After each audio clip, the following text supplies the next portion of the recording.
ወደማይታወቁበት አዲስ የፍቅር ምድር እየሮጡ አመሩ። ይህ ትረካ የሃይሚና የብሩክን ውጣ ውረድ አሳልፈው አሁን ለደረሱበት የፍቅር ማማ የሚያሳይ የፍቅር ትረካ ነው። ስለዚህ ሁላችሁም ስትጀምሩት በላይክና በሰብስክራይብ ብትጀምሩት በጣም ደስ ይለኛል። ሃይሚና ብሩክ በከተማዋ ጠባብና ጨለማ ጎዳና ውስጥ መሮጥ ጀመሩ። ከኋላቸው የሰዎች ግርግርና የጫማ ድምፅ ይሰማል። የሌሊቱ ንፋስ በፊታቸው ላይ ይጋረፋል። ነገር ግን ሃይሚ የብሩክን እጅ በብርቱ ይዛለች። አንድ የታክሲ ፌርማታ ሲደርሱ አንድ የቆመ ታክሲ ብቻውን ቆሞ አዩ።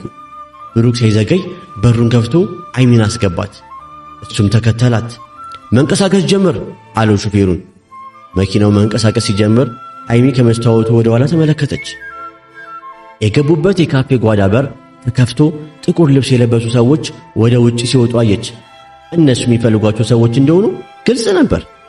በመንገዳቸው ጉዟቸው ብዙ ሳይቆዩ በድንገት አንድ ትልቅ የጭነት መኪና መንገዳቸውን ዘጋው። ሹፌሩ ፍሬኑን ባይል ሲረግጥ ሁለቱም ተወረወሩ። ምን እየሆነ ነው አለች ሃይሚ በድንጋጤ።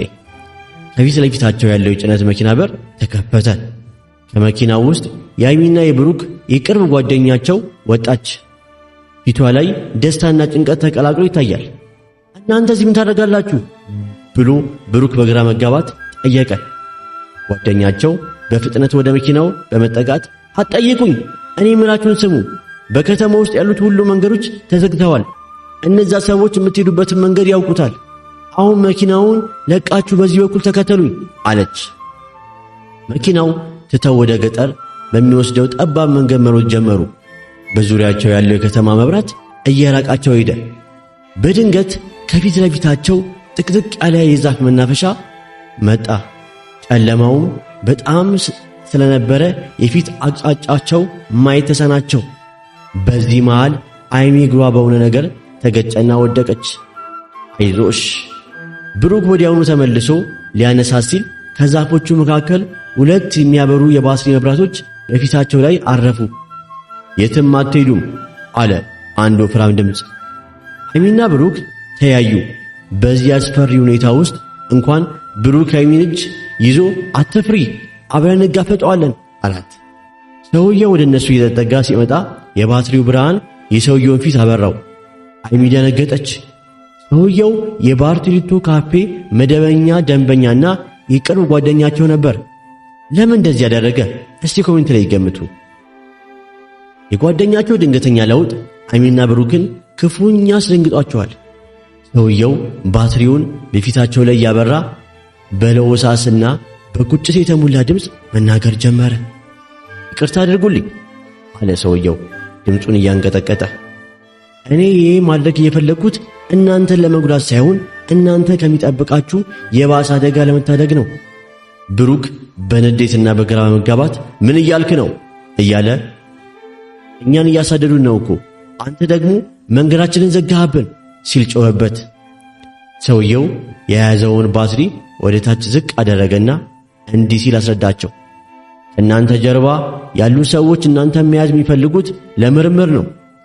በባርቶሊቶ ካፌ ውስጥ የምትጠቀሙባቸውን የንግድ ስልቶች፣ የፍቅር ትረካዎቻችሁን እና በኦንላይንም ዓለም ያላችሁን ተጽዕኖ የብዙ ሰዎች ትኩረት ስቧል።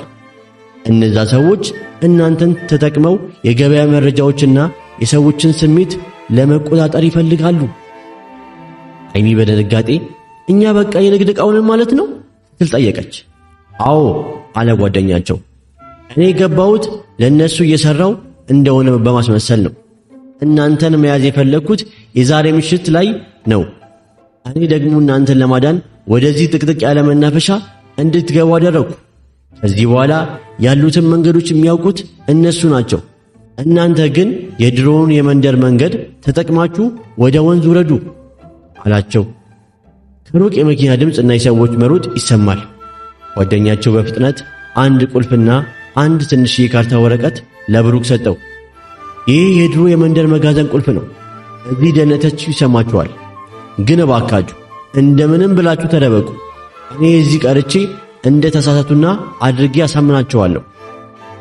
ሃይሚና ብሩክ በጓደኛቸው ድርጊት ተደናገጡ። እነሱ ለነሱ ብሎ ራሱን አደጋ ላይ እያጋለጠ መሆኑን ሲገነዘቡ ከዚህ በፊት የነበረባቸውን የፍቅር ማዕቀፍ ሙሉ ለሙሉ ረሱት።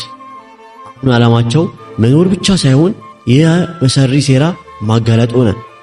በቃ እንሂድ አለ ብሩክ ሀይሚን እየጎተተ። ወደ ጨለማው መናፈሻ ጠልቀው ሲቀቡ የኋላቸው የነበረው ጓደኛቸው በታላቅ ድምፅ እዚህ የሉም፣ ወደ ሌላኛው አቅጣጫ ሄደዋል ብሎ ሲጮህ ሰሙ። አሁን የሀይሚና የብሩክ ጉዞ ወደ ወንዙ ተጀምሯል። ጨለማው መናፈሻ ውስጥ በራሳቸው ፍቅር እና ትብብር ብቻ ተማምነው ከማይታወቅ አደጋ ለመዳን እየተንቀሳቀሱ ነው። አሁን ወንዙ ጋር ደርሰዋል። ከዚህ በኋላ ምን ያጋጠማቸው ይመስላችኋል? ይሄ ትረካ የሀይሚና የብሩኬን ያሳለፉትን ስቃይ የሚያሳይና የደረሱበትን ደግሞ ውጤታማ ፍሬ የሚያሳይ ትረካ ነው። ክፍል 4 እንዲቀጥል ቪዲዮ ላይክ ማድረግና ቤቱን ሰብስክራይብ ማድረግ አትርሱ።